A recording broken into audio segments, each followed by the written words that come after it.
आणि त्याच्यात मग तुमच्या 1-2 वेळेस कमेंट चालत्या की ताई जामखोळी आणि म्हसवर आहे की नाही ताई, तर काही उपाय सांगा. तर बसले बसले मग आम्ही बाबांना म्हणलं की तुम्हाला काही माहिती आहे का याच्याबद्दल, तर बाबा म्हणले हा.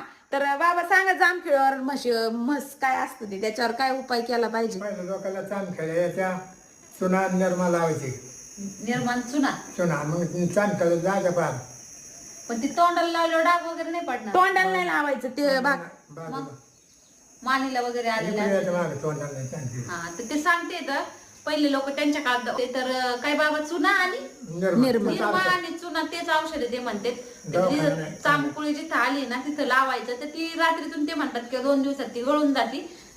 जोपर्यंत ती गळून जात नाही तोपर्यंत निर्माण चुला थोडासा कालवायचा आणि बरोबर तेवढ्याच जागी लावायचा. तर पहिल्या काळात ढेकरं लिवायचे, ढेकरं मारायचा घरात. हा ना खरंच बा दाग पण